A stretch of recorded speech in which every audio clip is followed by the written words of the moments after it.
Which career is right for me? 라는 제목으로 Which career is right for me? 그게 항상 저도 50년, 제가 이제 55세인데요. 53인가? 잠깐만.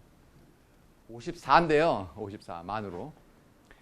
그게 항상 제 머릿속에도요. 평생 살면서 Which career is right for me?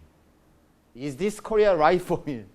그 생각을 항상 하면서 사는 것 같아요. 제가 대학교 다닐 때도 뭘 해야 될지도 몰랐었고, 그래서 제가 그거 좀, 저는 이제 대학을 졸업하고 미국으로 가서 유학을 생활을 하다가 1980년에 미국 가서 지금 미국에서 더 오래 살았거든요. 그래서 뭐 미국 실정에 더 익숙하다고 생각할 수도 있는데, 우선 여기서 다 교육을 받고 갔기 때문에 저희는 이제 1세라고 미국에서 사는 이민 1세입니다. 그래서 제가 이거는 제가 이제 많이 사용하는 그런 그 카바로 이렇게 좀 비행기가 떴다가 이렇게 내려갔다가 올라가서 소리가 안 나오는군요. 소리 있나요? 뭐 중요한 건 아닌데요. 소리는 안 나오죠? 네. 괜찮습니다. 그러니까 뭐 이렇게 제 음향 효과를 이렇게 타이프 치는 소리 나는 그런 거 있잖아요. 그래서 어쨌거나 이걸 제가 이제 파워포인트 좀 이렇게 만들었는데요. 이게 실제로 있는 비행장이거든요. 그 레소토라고 아프리카 제가 가진 않았는데요. 레소토라는 지역에 가면은 이 활주로가 짧아가지고 비행기가 못 뜬대요. 그래서 활주로가 짧기 때문에 일단 내려갔다가 다시 엔진을 돌려가지고 다시 올라가는 그런 비행장이 있다고 그러더라고요. 레소토에. 그래서 그것처럼 인생이 항상 그 테이크오프가 하는 게 아니라 이렇게 내려갔다가 또 올라오잖아요. 그게 그 커리어도 그렇고 인생 자체가 그런 것 같아서 제가 이거 원래 트랜스포트 엔지니어링 강의하려고 만든 건데 좀 발표할 때 카바 스크린 많이 씁니다. 이게 진짜로 그 아프리카의 픽처입니다. 그래서 Which career path is right for me? 그런 제목으로 말씀드리겠습니다. 저기 키스트는 처음으로 방문하게 돼서 영광입니다. 그거 하기 전에 제가 잠깐 그 제 소속에 대해서 저 소개를 좀 하면요.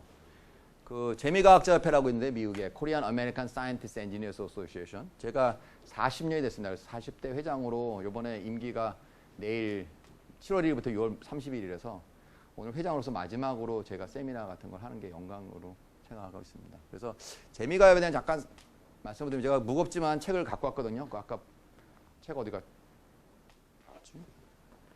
제 가방에 제가 그 재미과학자협회 관련 책자들을 가져왔거든요. 근데 이거는 그냥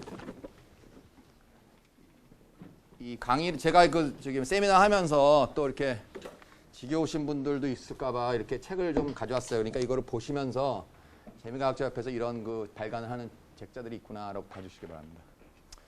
그 재미과학자협회 잠깐 말씀드리면 1971년도에 설립됐고 이게 뭐 옛날 우리 저희가 테이크오버가 항상 저희가 이제 회장이 돼서 좀 더 회원도 좀 많이 늘리고 챕터도 좀 38개로 늘리고 특별 전문 affiliate professional society 저희 그 재미과학자협회 전문 분과 협회도 23개로 늘리고 그렇게 좀 일을 많이 했다 좀 그런 차원에서 이렇게 좀 바꿨습니다. 그래서 이 스테이트먼트가 바뀔 것 같고요 올해부터. 그다음에 저희가 목표가 이게 저기 윤정선 박사님도 오셨는데 여기 옛날에 유타에서 저희가 그 UKC 한 사진이고요. 그래서 이게 테크니컬 엑셀런스, 그 다음에 커리어 디벨롭먼트, 그 다음에 프로페셔널 네트워킹, 김창경 차관도 왔었고 박상대 회장님도 오셨고 그래서 이제 US 코리아 코퍼레이션 그리고 여기 노벨상 받으신 마리오 카페키 교수님도 왔었고 여기에 그리고 이제 그 바깥에 그 아웃도어 콘서트도 저희 갔었거든요. 그래서 커뮤니티 파티스페이션 이런 것들을 주로 하는 게 저희 재미과학자협회의 목표라고 생각합니다. 그래서 저희가 뭐 펀드도 많이 해서 굉장히 좀 발목한 성장을 했고 뭐 이거 회원도 지금 4,388명으로 저희가 과거에는 한 1,500에서 왔다 갔다 하다가 지금 회원도 상당히 많이 급진적으로 늘어났고요. 그리고 이런 내셔널 컨퍼런스에서 한 1,500명 정도, 여긴 1,000명이 왔었고요. 1,000명 좀 넘게 왔었고, 그다음에 2세들을 위한 YGTS라는 프로그램이 또 있습니다. 그래서 그것도 하고 있고, 그 다음에 또 1세 유학생들을 위한 프로그램을 처음으로 3월 달에 시카고에서 또 해서 KSTLC, Korean Student Technical Leadership Conference. 뭐 이렇게 해서 저희가 내셔널 컨퍼런스를 많이 하고요. 그게 이제 재미가에 대한 약간 개략적인 설명을 드렸고요. 그 다음에 또 거기에 대해서 질문이 계시면 나중에 제가 또 답변해 드리겠습니다. 그러면 저는 이제 아이오와 대학, 유니버시티 아이오와 대학 교수라서 또 아이오와를 모르신 분이 계실까봐 Where is Iowa? 아이오와는 여기 있습니다. 그 시카고에서 한 200마일 떨어져요. 서쪽으로요. 그래서 이제 유명한 거는 뭐 옥수수, 아이오와 그러면 옥수수가 제일 유명하고요. 그리고 또 한 가지 요새 유명해진 거는 그 윈드 에너지가 아이오와가 미국에서 두 번째로 생산량이 높습니다. 그 텍사스가 1등이고요. 땅이 넓으니까. 그 다음에 아이오와가 2등으로, 왜냐하면 바람이 많이 불거든요. 시카고도 바람이 많이 불고 그쪽이 바람이 많이 부는데 시카고는 이제 놀 땅이 없으니까 아이오와 쪽에 많이 건설하고 있습니다. 그 윈드 에너지 발전소를. 그래서 유니버시티 아이오와는 이제 이렇게 그 강이 좀 흐르고 있고요. 학교 가운데 중심으로. 그래서 여기 학교 캠퍼스들이고요. 그 다음에 전경을, 이게 이제 아이오와가 100년 전에 수도였었어요. 아이오와에. 그래서 그때 사용했던 그 수도에서 사용하던 빌딩들이 정부 빌딩을 지금 대학으로 사용하고 있습니다. 그래서 이렇게 그 대학이 그 옛날에 그 정부 그걸로 돼 있고, 그 다음에 저희가 풋볼이 굉장히 유명합니다. 그래서 풋볼 할 때 거의 뭐 온 동네 사람 다 모여서 참석하고 그럽니다. 그러면 제가 먼저 이 오늘 발표로 해서 약간 생각을 제가 how I became a civil engineer. 그러니까 내가 왜 토목공학자가 됐는가. 그게 되게 중요한 것 같아요. 사람이 살다 보면 내가 왜 이 일을 하고 있지? 그럴 때가 있는데, 물론 제가 어렸을 때 태어나서 너 뭐가 될래 나중에 그러면 내가 토목공학자 될래요. 그러진 않았었죠. 그때는 과학자가 되겠다 그랬던 것 같아요. 제가 항상 물어보면 과학자가 되겠다. 그래가지고 대학교를 들어갔는데, 제가 이제 왜 시빌 엔지니어를 하게 됐냐.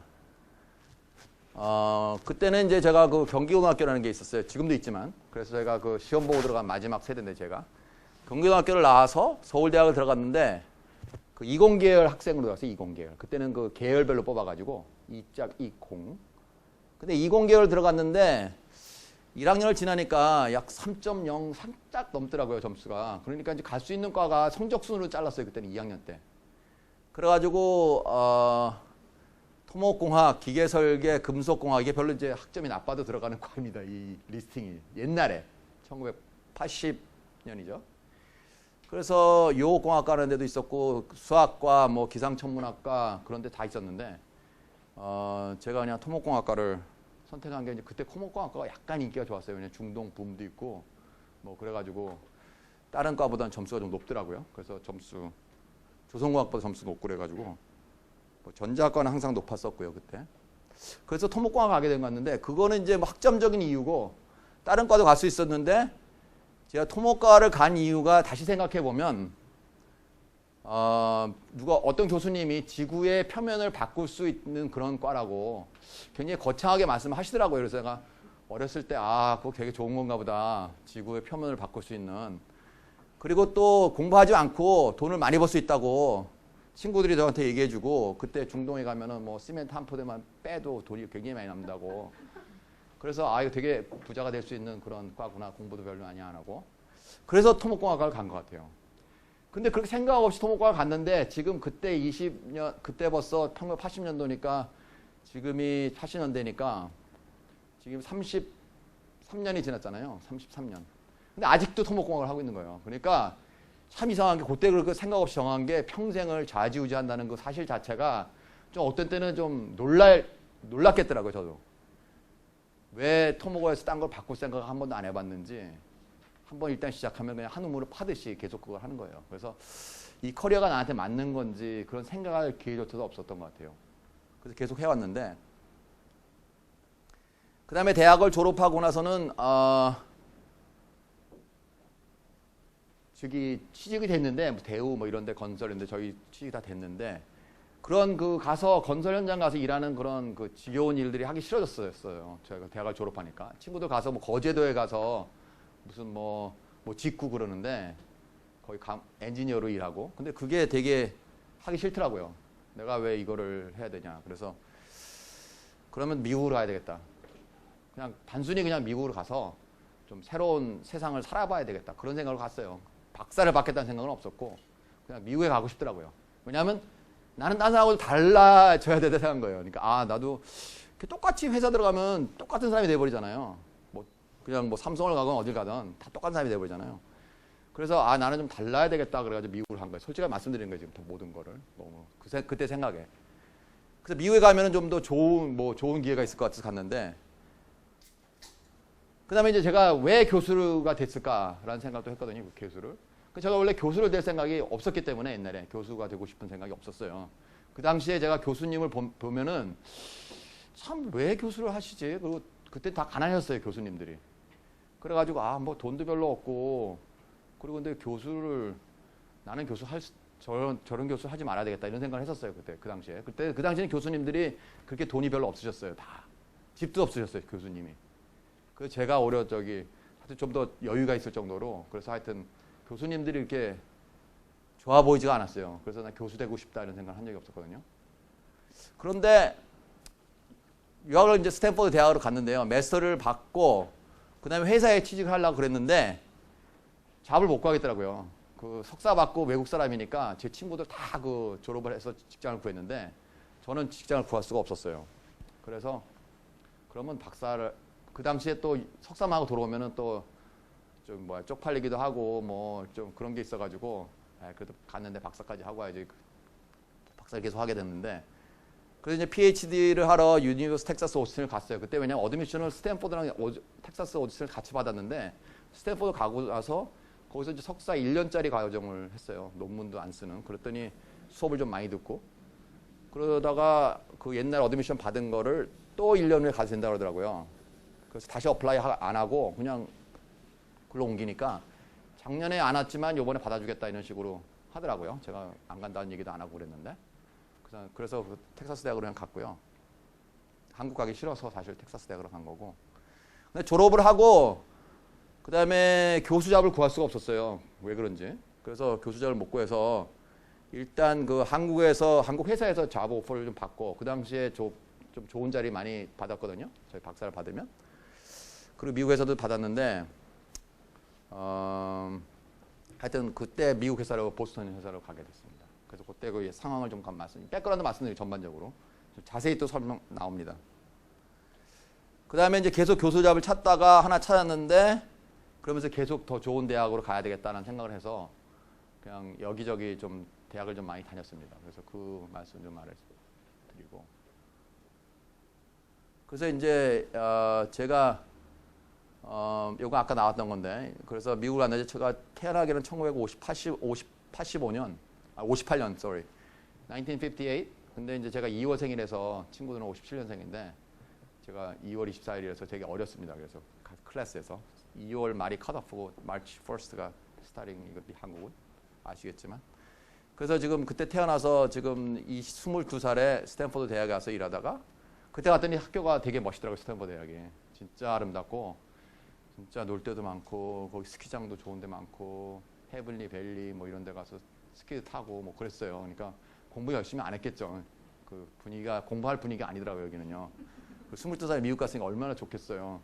그래서 파티도 하고 뭐 그 동네에서 놀았는데 그래가지고 한 가지 잘한 게 있다면 뭐냐면은 제가 3개월 동안 가자마자 여름에 좀 일찍 갔어요. 그 영어를 배우려고. 그래서 영어 수업 듣고 그러면서 한국 사람 하나도 안 만난 게 그 영어를 배우는데 굉장히 도움이 많이 되는 것 같아요. 그때 저 영어를 거의 뭐 3개월 하니까 그냥 뭐 생각도 영어로 하고 꿈도 영어로 꾸고 그렇게 됐었어요. 그때 제 기억에. 그래서 그러고 나서 이제 영어가 더 이상 안 늘더라고요. 그거 지나가니까. 그래서 그 가자마자 3개월 동안 미국 사람하고 그러니까 룸메이트 같이 하면서 기숙사에서 그러면서 보냈던 시절이 가장 유익했던 시절인 것 같아요. 그러다가 이제 저희 형님이 있는데 형님의 친구가 저 수업 듣는데 왔더라고요, 방으로. 그래서 너 왜 연락 안 하냐고, 왜 혼자서 그러고 지내냐고 해서 야단을 맞고 그 다음부터 이제 영어 실력이 막 줄기 시작한 거죠. 한국 사람을 많이 만나면서 계속 한국 사람들하고만 만나고 그랬어요, 스탠포드에서. 그리고 이제 나와서 텍사스로 가서 이제 그 박사를 받으러 가서 그건 좋은 디시전인데 이게 텍사스 UT 오스틴 사진입니다. 혹시 여기 스탠포드 텍사스 가보시는 분 다 있나요? 없으시나요? 텍사스. 여기 어디 가셨어요? 스탠포드요? 예, 거기서 학위. 예, 그냥 방문. 예. 그래서 제가 이때 좀 배드 디시전 하나 한 게 뭐냐면 제가 살면서 굿 디시전, 배드 디시전 생각하려고 그러는 거예요. 그래서 제가 만들어봤는데 어드바이저를 바꿨어요. 근데 왜냐하면 제 어드바이저가 있었는데 텍사스에 돈을 줘서 갔는데 그 컨스트럭션 매니지먼트라는 거 하고 싶었어요. 저는요. 그 관리 같은 거. 근데 이제 그분이 연구비가 떨어졌더라고요. 1년 하니까. 그래가지고 지도교수를 바꿨어요. 돈이 있는 사람으로. 근데 그때 돈만 주면 바꾸잖아요. 그래서 트랜스포테이션이라는 프로그램을 옮겼는데 문제는 뭐냐면 그 사람이 돈은 많은데 레피테이션이 무지하게 나쁜 사람이었었어요. 그래서 돈은 많은데 좀 레이시스트 확실하거든요. 거의. 그래서 제가 증거도 있고 그런데 그리고 좀 평판이 되게 나빠요. 말을 갖다가 막 하는 그 텍사스 사람들 그런 좀 뭐 세계적으로 나오는 하여튼 뭐 그런 분이었는데 뭐 이름을 얘기하는 건 아니지만 그래서 제가 고생도 하고 졸업하고 직장 구하는데 조금 힘들었어요. 그것 때문에. 그래서 지도교수를 바꿀 때 제가 이제 학점이 뭐 이렇게 3.95라고 자랑하는데 그게 되게 어려운 게 한 과목을 받으면 4.0인데 3.95를 받으려면 20과목을 들어야지 되는 거거든요. 그래서 이게 3.95, 3.99 이런 게 4.0보다 어려운 거거든요. 그래서 그 중요한 사실을 지금 말씀드리고 공부를 잘해도 학점을 잘 받았다고 뭐 다 하는 건 아닌데 이게 지금 저희가 제가 가족 사진 중에 하나인데 그 결혼하고 한 애가 100일이 지났을 때 그 12월 달이었는데 제가 또 배드 디시전 이게 지금 라이프타임 배드 디시전인데 스키를 타러 갔어요. 제가 스키를 되게 좋아하거든요. 그래서 거의 뭐 매년 스키를 타러 다녔는데 유학 다니면서도 그래서 애니버서리 때 콜로라도를 갔는데 12월 달에 12월 22일이 저희 결혼 날짜인데요. 그런데 그때 제가 12월 말에 학기가 끝났어요. 그러니까 학기 끝나기 마지막 어포인먼트가 나기 7일 전에 스키를 타가지고 그때 제 어드바이저가 성질도 안 좋지만 제가 그 페이퍼를 리바이즈 해야 된다고 저를 찾았나 봐요. 스키 타는 강사. 말도 안 하고 갔었던 것 같고 기억에. 그래가지고 엄청 화가 나가지고 좀 그랬 적이 있었어요. 그래서 그 다음에 12월 말 딱 끝나니까 냉정하게 나가라고 그 RA도 익스텐션 안 시켜주고 그래가지고 저는 완전히 1월 1일 날 이렇게 길에 나가서 잡을 구하러 다녔어요. 저는 아니고 하여튼 이게 인터넷에 이런 게 있길래 그래서 artist unemployed, scientist, engineer unemployed죠. will take any job 이런 건데 실제로 지금 지나면 이렇게 웃으면서 얘기할 수 있는데 그때는 굉장히 심각할 거 아니에요. 그죠? 내가 정말 경기고등학교 나와서 서울대 나와서 박사 받고 어쩌고저쩌고 했는데 그때 26살이었어요. 제가 박사 받은 나이가. 그러니까 엄청 빨리 받은 거잖아요. 그때 군대를 면제 받아가지고 제가 일찍 나가게 됐는데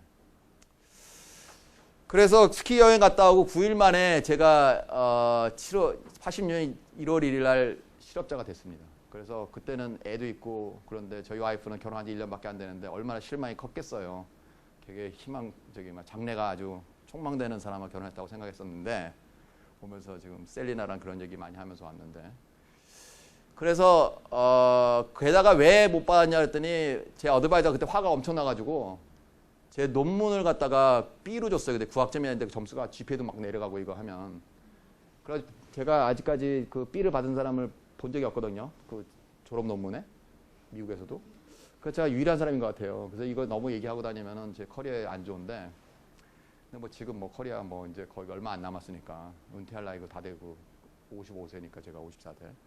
그래서 이 B를 줘가지고 이게 이제 문제가 된 거예요. 잡을 어플라이 했을 때.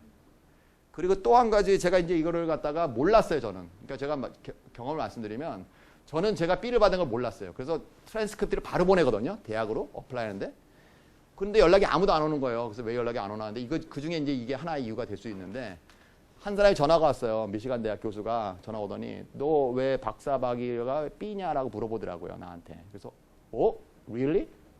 전 그랬어요. 그래서 갑자기 놀란 거죠. 저는 모르고 있다가 저는 3.95라고 생각하고 계속 이제 그거 다 A라고 생각하고 있는데. 그리고 또 한 가지 사람이 물어본 게 뭐냐면 Why your advisor wrote in his reference letter Houston is impossible이라고 썼다는 거 나한테. 그러니까 이런 게 싫어하거든요. 사실은. 그래서 저는 impossible은 진짜 좋은 건지 뭐 너무 잘해서 그 부정적으로 얘기한 거라고 그렇게 말씀을 드렸는데 그 미시간 대학 교수한테 I think it's overemphasizing like valuable 너무 귀하면 invaluable 그렇듯이 very possible 하면 impossible이라 그럴 수도 있는 거다라고 그때 긍정적으로 그런 얘기를 한 것 같아요. 저 인기응변이 좀 강한데 그래서 이거 굉장히 쇼킹한 거예요. 그래서 그 사람 되게 저랑 전화 많이 하고 그랬는데 인터뷰를 못했어요. 미시간 대학에. 그래서 그게 유일하게 전화 온 건데 그 다음에 이제 저는 이제 와이프도 있었고 애기도 있었고 그래서 굉장히 힘들었는데 나중에 내가 지도교사한테 얘기를 했어요. 너 왜 B를 주셨냐고. 그랬더니 아 그래? I didn't know that. 그러면서 he corrected right away. 그러니까 이건 아무것도 아니었던 거예요. 선생님한테는. 그래서 제가 얘기를 했으면 12월에도 고쳤을 텐데 모르고 그냥 보내는 바람에 그 어스움을 한 거죠. 어스움을 하는 게 좀 안 좋다는 걸 배운 거예요. 그러니까 제가 짐작하고 그냥 한 거죠. A라고. 왜냐하면 졸업할 때 다 칭찬하고 뭐 잘했다고 뭐 그랬을 테니까. 근데 학점이 이렇게 나왔는데 모르고 있었어요. 그래서 지금 그게 바뀌었을 거라 생각하고 있는데 제 눈으로 확인한 적은 아직 없어서 성적표를 제가 받아본 적이 없는 것 같아요. 그냥 직접 보내게 해가지고 또 미국에서는 직장 볼 때 성적표를 또 안 받더라고요. 그래서 아직까지 성적표를 제가 아직 확인을 못했습니다. A를 바꿔줬다고 그러더라고요. 그래서 그런 일이 있었는데 그러고 나서 보스턴의 엔지니어 잡을 3개월 동안 제가 언임플로이 하면서 그 파트타임 일을 하다가 3개월 동안 잡을 구해서 보스턴에 갔는데 거기는 엔지니어링 포지션인데 거기에 대한 그 제 경험을 잠깐 말씀드리면 한 3만 불 받고 이래 1980년에 제 기억에 그 뭐 죽지도 않고 많지도 않은 월급인데요. 보통 엔지니어 월급이었는데요. 근데 뭐 박사 월급은 아니었던 것 같아요. 가보니까 박사가 저밖에 없고 거의 뭐 하는 일이 그때 그 아파트가 1,000불이었었어요. 보스턴에. 세리나 씨도 저기 보스턴 사셨지만 무지하게 비싸잖아요. 아파트 값이. 좋지도 않은 아파트가 1,000불 했었고 그때 현대자동차를 산 게 굉장히 기억이 나는데 현대 엑셀 7,200불 주고 샀어요. 그 디스카운트 안 해주고 뭐 기름 채워주고 기름 채워준다 그러면 그거밖에 없었던 기억이 나고 제가 현대 엑셀이 처음 나와서 인기 좋을 때였고 그 다음에 이제 제가 기억나는 게 리포트를 써서 냈는데 그 슈퍼바이저가 거의 빨간 줄로 다 그어놔가지고 거의 읽을 수가 없더라고요. 리포트를.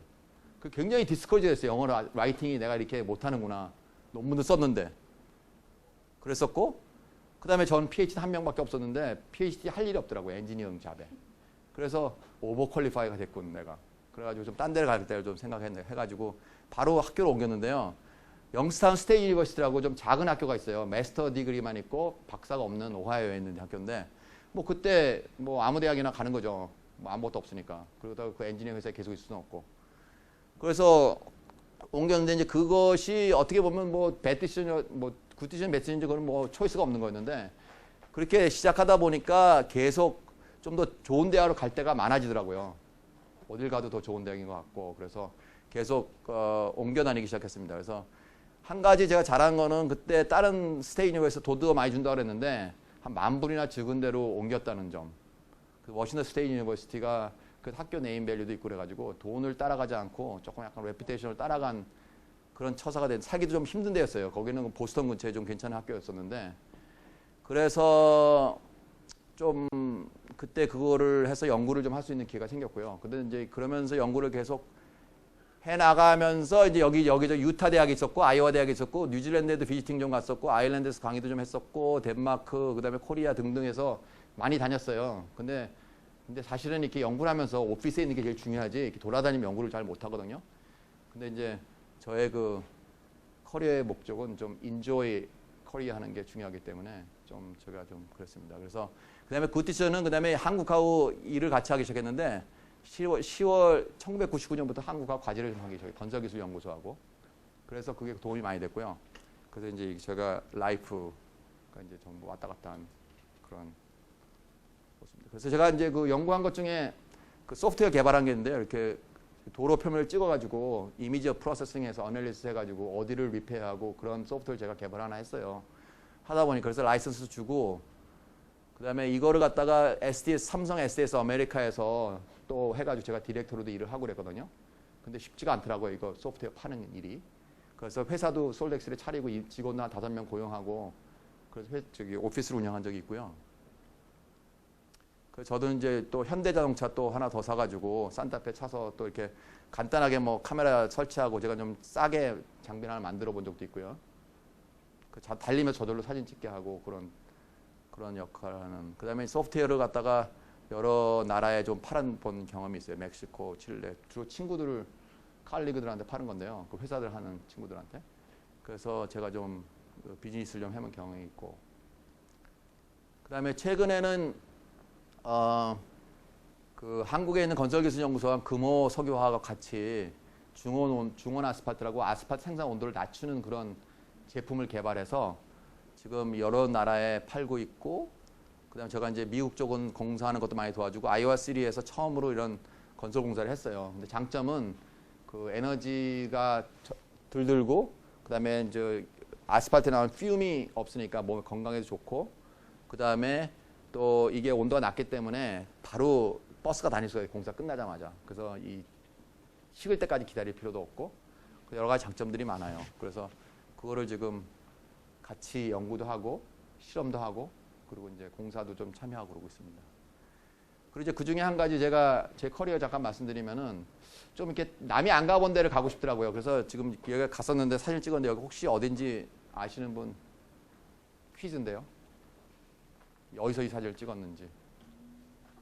로마에서 5시간 40분 걸리고요. 이런 사인 보신 적 있나요? 어디 에어포트 가시면? 그죠? 이거 왕왕이 있어요. 여기저기 가다 보면. 도쿄에서 10시간 걸리고 뉴욕에서 4시간 걸리고 이쪽 방향으로 로스앤젤레스 이렇게 걸리고 모스코에서 5시간.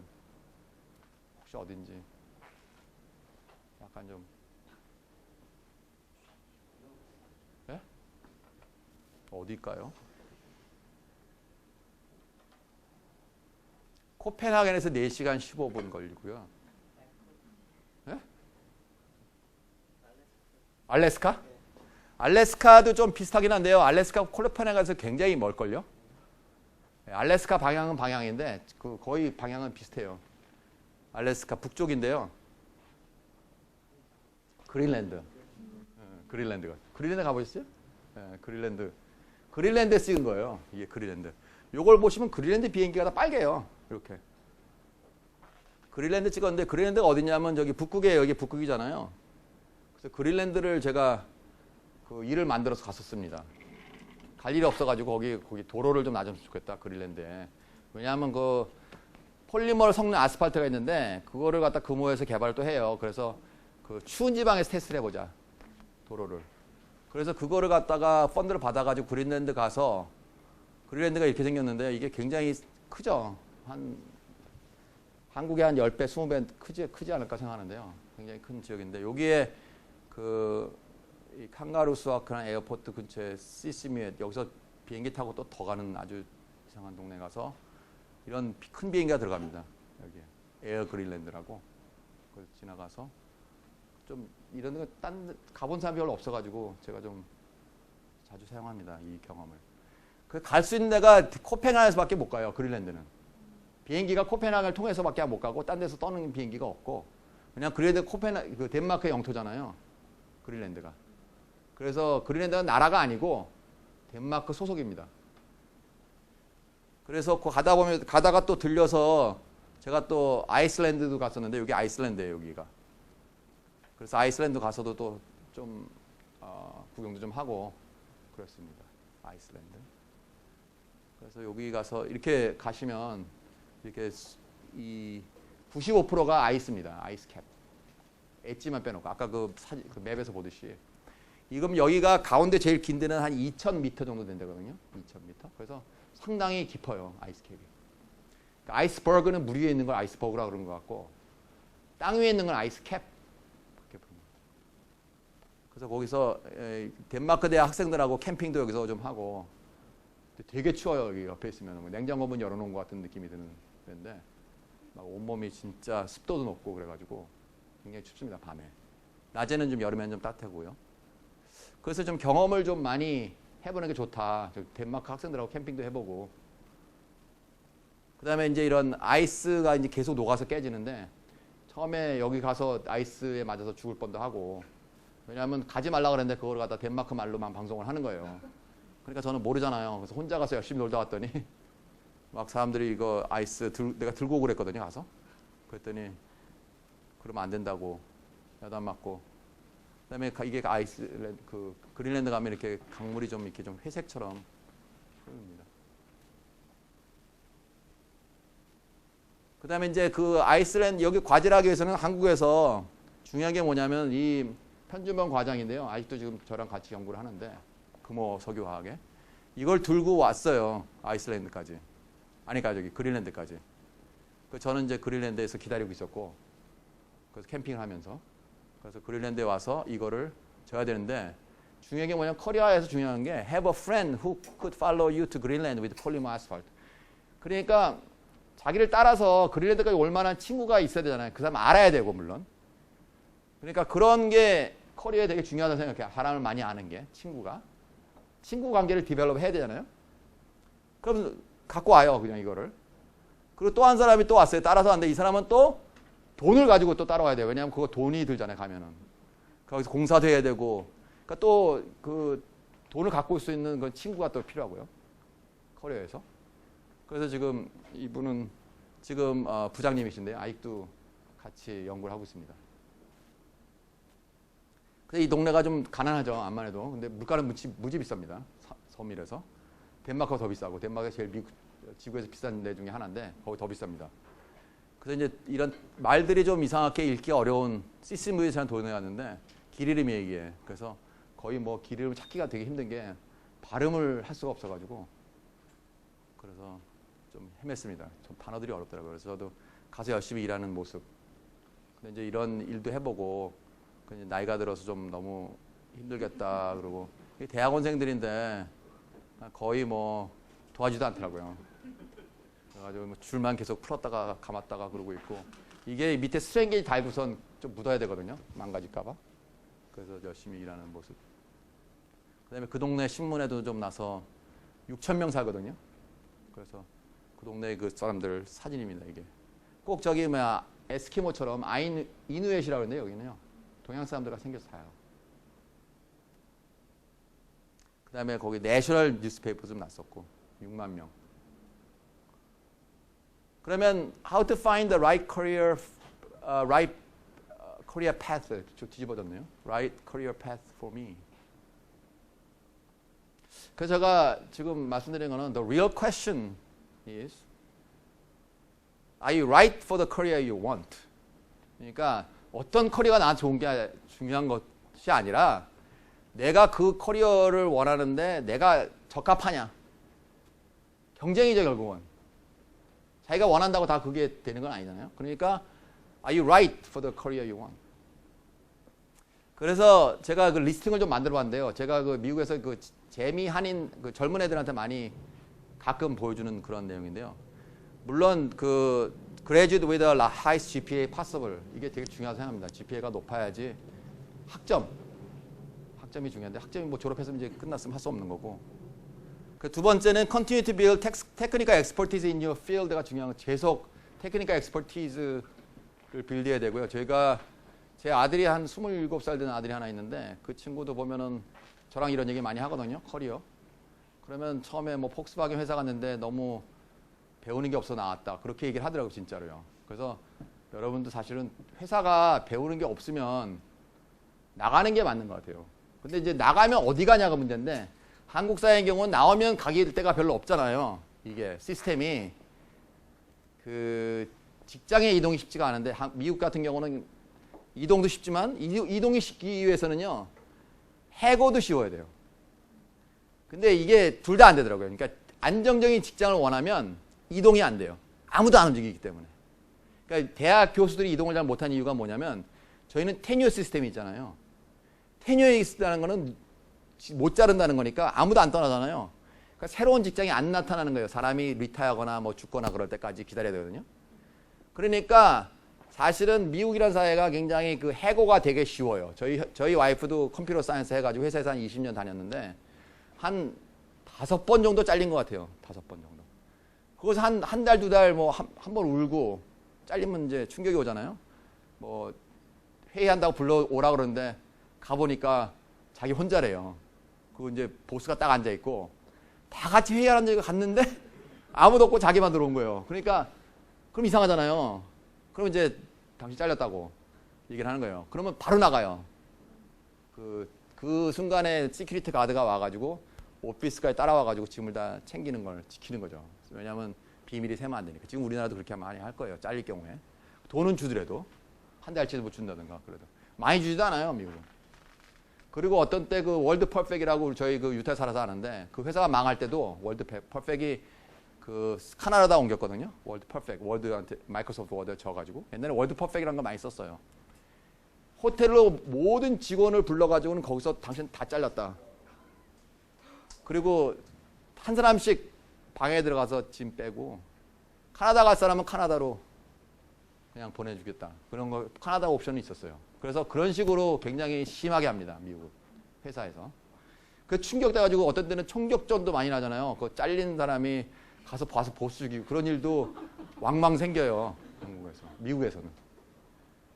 그래서 그게 좀 안 좋고. 그러니까 계속 테크닉 엑스퍼트 필드 하고 그다음에 제 생각에는 영어를 잘하는 게 되게 중요하다고 생각해요. 영어를 잘해 이제 국제화가 되기 때문에 저는 국제화가 영어냐라고 질문하시는 분이 많은데 저는 영어가 맞는 것 같아요. 국제화는 영어다. 어떤 영어를 미국 사람이나 뭐 영국 사람처럼 하면 그러면 이제 저절로 국제화가 되는 것 같아요. 생활이 편해지고 세계를 돌아다니면서. 그래서 영어를 잘하시는 게 되게 중요하다고 생각하고.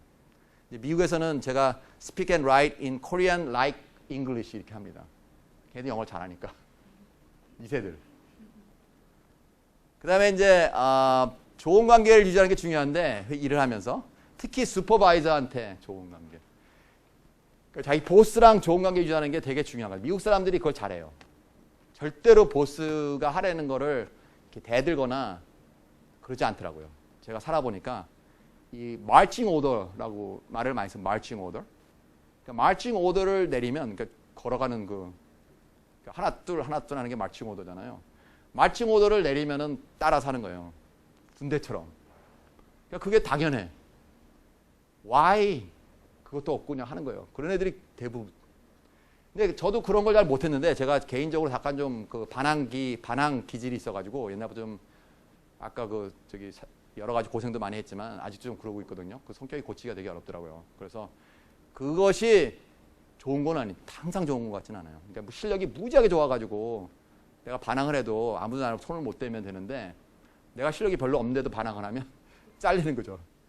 그것이 되게 중요합니다. 슈퍼바이저랑 좋은 관계 지내고 왜냐하면 미국은 또 그게 더 중요한 게 레퍼런스가 다 위주잖아요. 레퍼런스. 그 추천서를 잘 받는 게 중요해요. 그 추천서를 못 받으면 직장도 못 옮기고 그러니까 슈퍼바이저한테 항상 추천서 받거든요. 그러니까 추천서가 나쁘면 못 옮기는 거예요. 한국 같은 경우는 되게 예를 들어 보니까 추천서 다 잘 써주니까 안 받는 데도 있고 뭐 이렇다는데 미국은 추천서가 되게 제일 중요합니다. 더구나 마지막 파이널리스트 가면 추천서가 좌지우지하기 때문에 저도 그래서 놓친 직장이 꽤 있습니다. 파이널리스트까지 갔는데 제가 미국에서 태어나고 미국 사람들하고 그렇게 친하게 지내지 않아서 그런지 모르지만은 미국 사람들 다른 사람 유명한 사람 추천서 받는 거 보면은 뭐 제가 받는 거 뭐 보진 못했지만 참고로 보면 비교가 안 되더라고요. 어떤 사람 받았더니 3장씩 추천서를 써주는 사람도 있고 보통 1장 쓰는데 이 사람은 3장씩 자세하게 되게 중요합니다.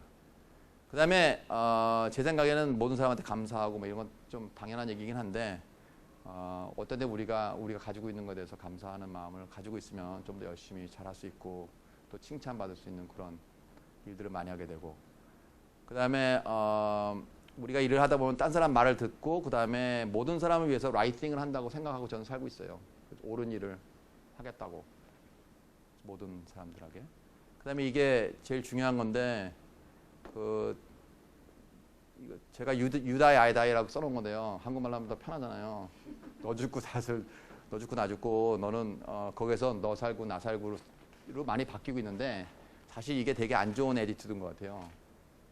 거의 뭐 셀프 디스트럭티브 한 건데 그래서 이거를 에티튜드를 같이 살고 같이 잘 해나가는 거 그거를 바꾸는 자세가 중요해요. 마음에 안 드는 사람이 있더라도 같이 잘 지내요. 미국 같은 경우는. 일도 같이 하고 우리 기회를 기다리는 건지 뭔지 모르겠는데 하여튼 그게 자세가 되게 중요하다고 생각합니다.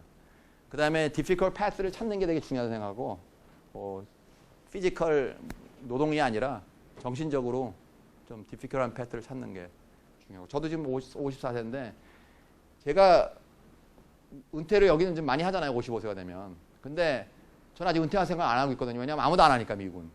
55세는. 거의 안 해요. 그 미국은 은퇴 연령이 없어요. 은퇴를 갖다가 하게 되면 그 에이지 디스크리미네이션에서 걸리거든요. 그래서 회사도 그렇고 은퇴라는 생각이 없으니까 사람들이 많이 물어보는데 미국 은퇴 연령이 얼마냐고 물어보거든요. 그럼 없다 그래요. 그러면 왜 없냐? 없는 게 당연하다. 왜 나이 많은 사람 내보내냐? 그런 거거든요. 근데 그 대신 일 못한 사람 자를 수 있는데 나이 많아서 일 못하면 일 못한다고 자르는 거지 나이가 많다고 자르는 건 아니라는 거죠.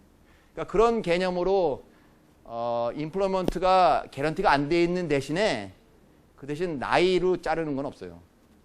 근데 게다가 이제 교수들은 또 테뉴어까지 있으니까 더욱더 안 잘리고 나이가 없는 거예요. 은퇴 나이가. 근데 너무 오래 일하면은 자기가 지금 저금해 놓은 돈을 다 못 쓰고 죽잖아요. 그러니까 그게 억울해가지고 이제 따져보고서 이제 나가서 쓰자. 그러는 거예요. 일 안 하면서. 그래서 제가 그런 생각 안 한 이유가 저희가 멘탈 워크를 하고 있잖아요. 여러분들 마찬가지. 많은 분들이 멘탈 워크를 하고 있잖아요. 제가 근데 얼마 전에 이 공사 저희 학교 앞에서 그 고층 빌딩에서 벽을 막 긁으면서 먼지를 무지하게 일으키면서 거기서 일하는 사람들이 있더라고요. 그래서 그걸 보면서 저러면은 55세 전에도 리타이어 하겠다 그런 느낌이 들더라고요. 저는 못하겠다. 그러니까 사실은 우리 머리를 쓰시는 분들은 그게 리타이어 안 하고도 계속 할 수 있는 거지 사실 피지컬이 힘든 사람들은 못해요. 나이 들면. 리타이어 안 할 수가 없어요. 공장에서 일하시는 분도 그렇고 자기가 스스로 리타이어합니다. 나이 들면. 그 다음에 또 한 가지 제가 많이 듣는 얘기지만 뭐 실패가 성공의 어머니라고 그러잖아요. 근데 이 페일리어에서 배우는 게 중요하거든요. 그러니까 페일을 자꾸 하는 사람이 있어요. 배우지 않고 계속 페일만 하는 사람이 있는데 페일했을 때 왜 내가 페일했는지 그거를 잘 분석을 하면 그게 오퍼추니티가 되겠더라고요. 그래서 성공한 사람들 보면은 완전 페일해가지고 새로운 걸 시작한 사람들이 있어요. 자기가 페일을 해가지고. 그래서 저는 뭐 거의 almost 그러니까 테뉴어 옛날에 못 받을 뻔한 적도 있었지만은 결국은 받으니까 이게 완전 페일이 안 되더라고요. 그러니까 완전히 잘리거나 완전히 직장에서 뭐 쫓겨나거나 물론 언임플로이 된 적이 있었죠. 3개월 동안. 근데 너무 어려가지고 22살에 그런 일을 27살에 그런 일을 당하니까 잘 몰랐는데 완전 페일하면은 또 새로운 걸 하는 것 같아요. 그러니까 완전 페일하는 것도 뭐 인생에서 그렇게 나쁜 것 같진 않아요. 그래서 새로운 거를 개척할 수 있는 그런 기회가 될 수 있다. 제가 뭐 완전 페일을 안 해보고 그래서 좀 말씀드리기 좀 그런데 하여튼 제가 왜 이렇게 자꾸 이렇게 뭐 스키도 타러 가고 그러냐 생각을 저도 해봤어요. 왜 이렇게 사람이 뭐 9일 후면 실업자가 될 건데 어떻게 편안하게 콜로라도 스키를 타서 마음이 편하겠냐. 저희 와이프는 그거 갖고 아직까지도 저를 괴롭히고 있거든요. 당신 때문에 내가 지금 고생했다 그러고 그 당시에. 그때 애는 100일이고 와이프는 스키도 못 타서 애기 보느라고. 그러니까 저 혼자 가서 스키 타고 놀다가 와가지고는 9일 지난 다음에 나 잡 잘렸어. 잡 없어. 그리고 돈도 없고. 학교 아파트에서 나가야 돼. 뭐 이런 거였거든요. 그러니까 너무 무책임한 거죠. 왜 그랬는지 저도 지금 생각을 해보면 좀 걱정을 안 하고 살았던 것 같아요. 고생을 안 해봐서 그런 것 같아요. 한마디로 말씀드리면. 그래서 하여튼 여러분은 그런 일을 하지 마시길 바라고 그 다음에 제일 중요한 게 매일같이 잊어먹는 게 있잖아요. 그거보다 더 많이 배운다는 생각으로 원래는 이게 재미과학자협회 회원에 가입하는 게 좋은 거다. 그리고 미국에 오는 게 좋고 그런 거였는데 저기 윤전선 저기께서 좀 더 긍정적인 거로 바꿔달라 그래서 제가 바꿨습니다. 잊어먹는 것보다 더 많이 배우는 거. 에브리데이. 그게 중요하다고 생각합니다. 그리고 또 이제 한 가지 중요한 게 우리가 다리를 건너면은요 태우잖아요. 다리 건너면. 왜냐하면 나 저기 안 건너갈 거니까. 근데 그게 아니라 또 돌아서 또 그 다리 건너가더라고요. 그러니까 이 직장을 뭐 리젝트하거나 누가 나한테 나쁘게 하더라도 그거를 태워가지고 내가 이제 안 볼 거야 이 사람. 그리고 나 그 회사에 일 안 할래. 그런 애가 있었어요. 제가 석살 받았는데 걔가 어떤 회사에서 오퍼를 받았는데 인도아인데 뽑은다고 다 해놓고 이사를 가려고 그러는데 가기 바로 직전에 잘랐어요. 또 오퍼를 위드로 했다고요. 그러니까 막 되게 화를 내고 그랬는데 내가 그러지 마라. 사정이 있겠지. 나이스하게 이메일 답장했더니 그 회사에서 다시 그래도 돈이 생겼어 프로젝트가 다시 뽑았어요. 그래서 그 회사가 그런 실화가 있었거든요. 그래서 걔가 지금 고맙다 그러고 그때 얘기해줘서 아니면 자기가 막 네스티 레터도 쓰고 막 그러려고 그랬었는데 그래가지고 좋았다고. 그래서 내가 너 그러지 마. 그래서 내가 브릿지 버닝 하지 말라 그랬지. 건넜다고 그래서 그렇게 얘기를 해줬습니다. 그래서 그게 되게 중요한 거다 인생에서. 우리가 지나고 났다 그래서 그걸 다 불태우고 교량을 그러면 또 우리가 나중에 필요할 때가 오거든요. 그래서 이제 또 한 가지가 왜 내 얘기, 제 얘기인데, 그럼 다른 사람들은 또 유명한 사람들 있잖아요. 훨씬 유명한 사람들. 그래서 제가 아까 그 잡지 보시면 에디토리얼 보드가 있어요. 저희 재미과학자 협회. 그분들한테 제가 인터뷰를 했어요. 어떻게 해서 성공하게 됐냐고. 그렇게 성공하셨냐고. 그랬더니 첫 번째 사람이 존 킴이라고 UCLA 교수님인데 미국의 아카데미 오브 엔지니어링이라는 게 있어요. 거기 멤버가 되신 분이거든요. 유체학 하셔가지고. 한국 사람 중에 아카데미 멤버가 한 5분 계세요. 엔지니어 멤버가. 그러니까 그 정도로 탑 5에 들어가신다고 보면 되는 거죠. 한국 사람 중에서. 미국 사람들은 물론 수백 명 되겠죠. 그분한테 물어봤더니 그분은 I have this competitive edge. 경쟁적인 게 있다. 그 다음에 whenever I do something, I want to beat하고 excel others. 딴 사람을 갖다 이기려고. 그 다음에 it is a driving force. 자기는 누구를 이겨야 된다는 그게 있다고 하더라고요. 굉장히 이런 얘기 잘 안 하세요. 유명한 사람한테 물어보면. 근데 이분은 솔직하게 얘기를 하시더라고요. 진짜 그분이 굉장히 컴페티티브 하세요. 아직도 60이 넘으셨는데 지금도 새로운 문제를 풀려고 그러고 있고 unsolved problem을. 그런 식으로 드라이빙 포스, 컴페티티브 엣지가 있다는 거. 성격적인. 그리고 이제 지구 못 사는 사람들 있죠. 그런 사람이 성공을 또 하신 분들이 있고 또 한 분은 필리 킴. 이게 노벨상을 거의 2번째로 받으실 뻔하신 분. 콜롬비아 대학 교수. 그분 제가 인터뷰에서 다 나와요. 저희 책자에. 재미과학자 앞페이지에 나오거든요. 이분은 instead of focusing on being smart and doing well fast. 그게 우리가 생각하는 거잖아요. 우리가 똑똑하고 빨리 퍼블리시 많이 하자. Doing things fast. I wanted to find something I could enjoy for a long time. 내가 오랫동안 즐기면서 할 수 있는 거를 찾고 싶었다고 하더라고요. 그래서 그분이 제가 만나뵀더니 이렇게 막 펀드 크게 해가지고 돈 받고 포스닥스 그런 게 아니라 자기 규모에 맞춰서 연구를 하세요. 그래서 이 사람 진정하게 연구를 열심히 하시는 분이구나. 그렇게 느꼈어요. 그래서 여기저기서 돈도 막 주고 커머셜라이즈 하는 것도 많아요. 자기는 티어리티컬 리서치 하신다고. 그럼 상용화도 상용화 딴 사람한테 하라고 그러고 자기는 펀더멘탈한 리서치를 해야 된다고 그러면서 직접 연구를 하시더라고요. 그래서 제가 시험실에 가서 왜 못 이기셨냐면 스카치 테이블로 띄는 거 있잖아요. 상 받은 노벨상 받은 사람이 스카치 테이블에 카본을 띄었대요. 자기는 근데 그걸 갖다 아토믹 포스 마이크로스코피로 긁었대요. 그래서 비싼 기계잖아요. 아토믹 포스 마이크로스코피가. 그걸로 표면을 긁었고 흑연에. 이 사람은 스카치 테이블을 띄었다는 거예요. 가봤더니 진짜 스카치 테이블을 가지고 띄고 있어요. 실험실에서. 스카치 테이프 있더라고 거기. 그러니까 이 간단한 건데 이게 더 효과가 좋다는 거예요. 진짜 띄어지나요? 하나씩. 그래서 그거 갖고 연구를 하겠죠. 이제 그 다음에. 그래서 그 사람이 연구가 많이 나왔다고 그러더라고요. 이렇게 스카치로 띄기 때문에. 자기는 샘플 하나 만드는데 며칠이 걸리고 한 달 걸리고 그럴 거를 그 사람은 그냥 그렇게 아이디어가 아주. 그 사람 노벨상 받으신 분 이름을 기억하시는 분 계시나요? 폰스인가? 이런 분인가? 작년에 받으셨죠? 물리학 노벨상. 그래서 그분도 이런 말씀하셨고 또 한 분 그다음에 세 번째 에디토리얼 보드 멤버가 박홍근 박사인데요. 하버드 대학에. 이분이 또 굉장히 뛰어나신 분이에요. 제가 방문해 보니까 이분은 또 굉장히 실험실 크게 운영하세요. 하버드 대학에서 윙도 하나 만들어주고 섹션을. 그리고 한국 사람인데 아니 물론 한국분이지만 테뉴어도 사실 처음으로 받은 거 사이언스 쪽에서 메디컬 스쿨 빼고 분이고 그다음에 4년 만에 정교수가 되셨더라고요. 3년 만에 부교수가 되고 1년 만에 정교수. 아주 레코드가 쟁쟁하신 분인데 그다음에 이제 이런 분들 만나면 좀 이렇게 위화감 생기잖아요. 저도 저 사람 이렇게 유명할 수가 있을까. 근데 저는 그냥 그런 사람한테 배워야 되겠다. 내가 질투하지 말고 질투할 것도 아니지만 하여튼 저는 그런 사람들 만나는 거 되게 좋아해요. 배울 점이 있는 것 같아요.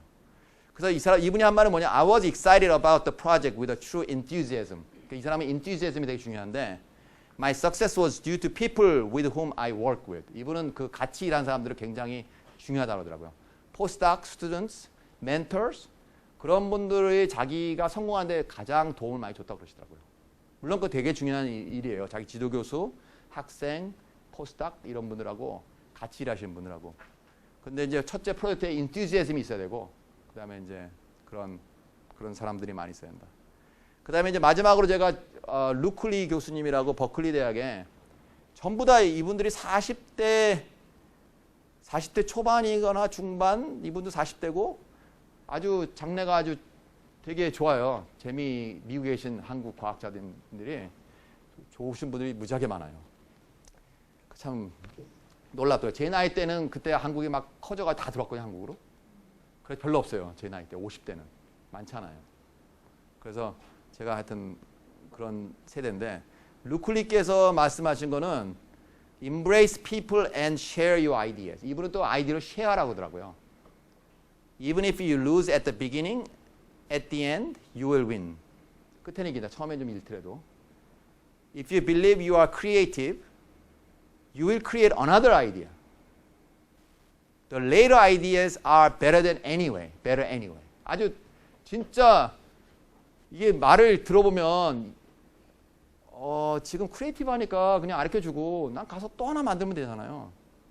난 더 잘할 수 있잖아, 이 사람. 이거 내가 한 거니까. 그러니까 그냥 가르쳐주는 건데 가르쳐주는 게 효과가 뭐냐면 이 사람들이 다 좋아해요. 내가 이거 가르쳐주면. 그리고 이 사람들이 나중에 페이퍼 쓸 때 내 이름을 또 써줘. 근데 이분이 자기가 그걸 어렵게 배운 이유가 처음에 문제가 많았대요. 버클리 대학 가서. 이분이 좀 박사를 늦게 하셨어요. 40대에 박사 하신 분인데 늦게. 30대 말인가? 회사 다니다가 10년 후에 오신 분이에요. 박사를 되게 늦게 했어요. 근데 버클리 박사하고 바로 교수가 되셨는데 처음에 되게 어려웠대요. 조 교수로 들어가서 나이 많아서. 근데 그 나이 때문이 아니라 자기가 자기 아이디어를 굉장히 프로텍트 하려고 노력을 했다고 그러더라고요. 딴 사람은 안 아껴주고 파워포인트도 안 주고 그랬대요. 그랬더니 너무 힘들었대요, 자기가. 주위 사람들하고 잘 못 지내서. 그래서 이제는 쉐어를 한다고 아이디어들을 많이. 그러면서 이게 좋은 거라고 가능하면 쉐어를 많이 하라고 그렇게 말씀하시더라고요. 그래서 제가 또 받았고. 그 다음에 제 생각에 펀더멘털 벌추 성공을 위한 그 세 가지 이것도 뭐 짐작할 수 있는 것들인데 제가 곰곰이 생각해서 세 가지가 뭐냐면요. 겸손한 거, 휴밀리티가 중요해요. 휴밀리티. 영어는 휴밀리티, 한국말은 겸손. 똑같진 않은데 영어는 휴밀리티라는 단어를 많이 씁니다. 우리나라는 또 겸손이 안 좋다고 자꾸 네거티브하게 생각하시는 분들이 계신데 미국은 아직도 휴밀리티가 넘버원. 그다음에 perseverance, 끈기. perseverance는 언제나 중요한 것 같고요. 포기를 하지 말고. 그다음에 이제 positive attitude, 긍정적인 태도. 이 세 가지가 제가 생각하기에 지금 제 생각으로 성공하는데 가장 중요한 세 가지 덕목이라고 생각합니다. 그래서 이제 제가 거기 끝나가서 사이콜로지스트한 노벨상 받은 데니얼 칸만이라는 사람이 있는데 그분이 말씀하신 거에 이분이 이런 말을 하셨어요. 100만 불은 행복을 살 수 없는데 6만 불 정도 주는 미국에서 6만 불이면 미국이 4만 불 평균 월급이잖아요. 그러니까 한국으로 그러니까 미국은 4만 불, 한 사람도 4만 불이고 한국 2만 불이면 요거 보실 때 한국으로 적용하시려면 한 3만 불 1년에 3천만 원 정도라고 생각하시면 맞을 것 같아요. 근데 뭐 생활비가 더 비싸기 때문에 꼭 그렇게 갈 수는 없지만 6만 불이면 많은 것 같은데 미국에서는 또 그렇게 많지 않은 돈일 수도 있거든요. 근데 행복 지수는 6만 불이 맥시멈이다. 그 전까지 더 오르진 않고 그 다음에 올라가면은 거의 평평하게 가게 된다. 6만 불. 그래서 아주 극도의 행복을 돈은 살 수 없지만 돈의 부족함은 그 미저리, 불행, 뭐 슬픔을 유발할 수 있고 definitely, certainly. 그렇지만 진짜 트릭은 뭐냐면 당신이 좋아하는 사람들하고 시간을 보내는 것이다. 그렇게 말씀하셨어요. 그래서 뭐 당연한 얘기도 같긴 한데 노벨상이 하셨기 때문에 노벨상 수상자가 사이콜로지스트이신 저도 열심히 배우고 있고 그래서 저도 그러면 이런 삶을 살고 있나 생각해서 저는 이제 유니버시티 아이오와 대학 교수인데 저는 애들한테 항상 얘기하는 게 제가 이렇게 굉장히 좀 낡은 차 타고 다니는 녹두 막 스럽고 여기 아직도 타고 다니는데 이게 1999년도 트래커예요. 쉐비 트래커. 그래가지고 이제 이 중에 하나 또 획기할 피처가 뭐냐면 창문도 이렇게 돌려야 되고 손으로. 근데 도어도 손으로 락을 해야 돼요. 그래서 락아웃을 잘해요. 모르고 나갔다가 자동으로 들어가는 열리는 게 없고. 그다음에 이거 트랜스미션도 매뉴얼이고. 그러니까 도어, 윈도우, 트랜스미션 다 매뉴얼입니다. 그래서 제가 이걸 하면 이거를 맨날 그 창피하게 누가 손님 오면 안 갖고 나가고 그러고 살았었어요. 그래서 현대 그 아까 보여드린 2002년쯤 현대 산타페를 몰고 나가고 좋은 차라고 누가 손님 오면 그런데 이거 불편하시니까. 그런데 이게 여기서 끝나는 게 아니라 저 그래서 굉장히 그렇게 생각하고 있었는데 요번에 루클리를 만나러 갔었잖아요. 루클리를 만났어요. 그래서 올 매뉴얼이고 윈도우인데 이 루클리 아까 되게 유명하신 분이잖아요. 지금 물론 연구비가 이분은 멀타이 밀리언 달러로 하시는 분이고 센터 디렉터고 뭐 많아요. 굉장히. 근데 그분이 저기 버클리에서 샌프란시스코까지 차를 태워야 된다고 그러더라고요. 저보고. 제가 이제 인터뷰를 했더니 거기 다리 건너가 돈도 5불 내야 되거든요. 건널 때마다. 그래서 고맙다고 차를 갖고 오셨는데 사진 찍었어요. 매뉴얼이더라고요. 이게 매뉴얼.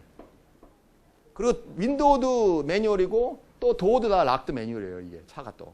한국에 있는 차가 아마 없을 거예요. 근데 이게 1990년도 차더라고요. 토요타 코롤라 1990년. 그럼 23년 된 차예요. 이 차가. 그래서 제가 사진을 찍었어요. 확인하려고 밤에 갈 때 이 옛날 코롤라 이게 매뉴얼 윈도우. 그 제가 이거를 요번에 그 재미과학자협회 거기 할 때 냅니다. 이거 인터뷰 아리클 중에 하나인데 굉장히 특이한 것 같아요. 그래서 내가 이분한테 자세히 인터뷰 하니까 보시면 왜 이런 차가 정말 덜렁거려요. 그래서 왜 이런 차를 타고 계시냐고. 근데 그분이 하신 말이 I have something better for the money 그러시더라고요. I have a place, I have things for better to be used for the money. 그렇게 더 좋은데 돈을 쓸 때가 있다고 그러시더라고요. 그래서 저는 뭐 대충 짐작을 했는데 만인 봉사도 많이 하시고 그러시는 분이에요. 그래서 나도 좀 그런 생각을 좀 해야 되겠구나 생각을 해서 저는 앞으로 9년은 더 탈 수 있겠구나 내 차를 맘 놓고 이분이 오늘 폐기 처분해도 그렇게 생각을 했습니다. 그래서 굉장히 기분이 좋았고요. 이 차를 몰고 그 버클리 다리를 건너갈 때 되게 좋았습니다. 건너가면서 지나갈 때. 이제 마지막으로 이게 마지막 슬라이드인데 이 슬라이드 중에서는 Are you right for the career you want가 저희 거꾸로 제목입니다. 그러니까 Which career path is right for me? Are you right for the career you want? 근데 이 사진을 갖다가 제가 그 하나 찍은 건데 이거 어디서 찍었는지 한번 맞춰보실래요? 사진을? 이게 뭔지는 아시죠? 응? 뭐예요 이게? 테니스공인데 네? 어디서 샀나요? 덴마크요. 어떻게 하셨어요? 크로나 여기. 덴마크 혹시 가보셨나요? 네, 덴마크가 크로나로 써요. 굉장히 샤프하시네요. 근데 그럼 제가 이 사진을 왜 찍었냐? 이게 지금 제가 3년 전에 갔을 때예요. 덴마크가 세계에서 가장 행복 지수가 높은 나라가 덴마크입니다. 항상 매년 1등 하는 데가 덴마크인데 제가 거기서 몇 달 살았는데요. 테니스를 좋아해요. 그래서 테니스 치러 가고 이제 그래서 공을 사게 됐는데 공을 사러 갔더니 공값이 100크로나인 거예요. 100크로나. 근데 그때 제 기억에 5크로나인가 4.5크로나가 1달러였었거든요. 그러니까 이게 20불이더라 한 통에. 20불인데 그럼 우리나라 돈을 치면은 얼마냐면은 2만 5천 원. 그러니까 공 한 통에 2만 5천 원을 주고 사는 거예요. 저는. 그래서 내가 이 나라 좀 있으면 망하겠다. 그래서 지금 유럽이 다 힘들잖아요. 이거 환율이 말이 안 되더라고. 환율 익스체인지가. 그래서 너무 오버프라이스 됐던 거예요. 그 유로가. 저는 그래서 유로가 떨어질 거라 생각하니까 유로 갖고 계신 분 빨리 파세요. 지금 유럽에서 보시는 분들은 이거 다 유로, 달러로 바꾸시든지 한국 돈으로 바꾸시든지. 그래서 위험하다 생각해요. 저는 이게. 근데 이제 이분들이 그래서 테니스를 치러 갔어요. 이거 어떻게 사냐 이거 비싸서 어떻게 치냐 그랬더니 테니스 클럽이 있어요. 근데 그것도 막 예약하고 멤버십도 되게 비싸요. 여기 뭐 골프 치는 듯이 비싼데 막 3,000불씩 멤버십 내고 뭐 칠 때마다 얼마 내고 그러는데 근데 그분은 다른 공을 치시더라고요. 근데 공이 어떠냐면 공에 공기가 없어요. 공에 러버로 꽉 찼어 공이. 그래가지고 이거를 10번을 쳐도 바람이 안 빠져 공이. 바람이 없으니까. 해질 때까지 치는 거예요. 껍데기가. 싫어요. 다 그걸로 쳐. 테니스를. 근데 그게 쳐봤더니 엘보가 무지하게 아프고 무거워요. 그래서 와 그거 행복지수 1등인데 테니스 이거 엘보 생겨가지고 참 안 됐다. 그리고 저 그 테니스를 계속 쳤어요. 그래서 일주일에 한 번씩 쳤는데요. 그 공 가지고. 그래서 그 다음에 제가 갔을 때 공을 사갖고 왔어요. 제가 이만큼. 줬더니 너무 좋아하고 그랬던 기억이 납니다. 그래서 제가 이거 생각하면 여러분 지금 굉장히 좋은 환경에 살고 계신 거예요. 테니스 치시는 분들은. 거기 싸니까. 그래서 제가 와서 지난 5월에 와서 서울대 가서 테니스 쳤는데 거기는 또 미국에서는 이거 어떤 때는 한 번 치고 저희가 다 버려요. 한 통을 쓰고. 근데 그때 같이 치던 친구들이 그걸 모으더라고. 그러면서 공 3개인데 2개만 치고 1개는 안 치고 다음에 치려고 2개만 갖고 치더라고요. 그래서 너 옛날에 3개 치고 한 번 하고 버리고 그랬었잖아, 미국에서. 근데 여기는 공값이 더 비싸대요, 미국보다. 조금 5,000원인가 한대요. 한 4불? 그래서 비싸서 그렇게 못 친다고. 그래서 사람이 어디에 사냐에 따라서 비해비가 완전히 달라지는 것 같아요. 제가 덴마크 살면 그렇게 살 거고 한국에 살면 또 그렇게 살 거고, 그렇죠? 그러니까 사회의 구조가 되게 중요한, 그 개인의 그 퍼포먼스를 영향을 끼치는 것 같아요. 그래서 또 사람이 바뀌는 것 같아요. 그 나라에 가서 덴마크에도 그렇게 살아요. 또 제가 한국 오면 한국에 또 그런 식으로 살고. 그래서 그 시스템이 되게 중요하다. 저는 또 그렇게 생각합니다. 그 사회 시스템이 좀 공정하게 돌아가고 좀 이렇게 좀 저스티스 있는 그런 사회가 되면 좀 사람들이 다 거기 맞춰서 공평하게 살고 있고 공정하게 또 살고 있다 생각합니다. 그래서 사회가 되게 중요하고, 그래서 그거가 저의 그 결론입니다. 감사합니다.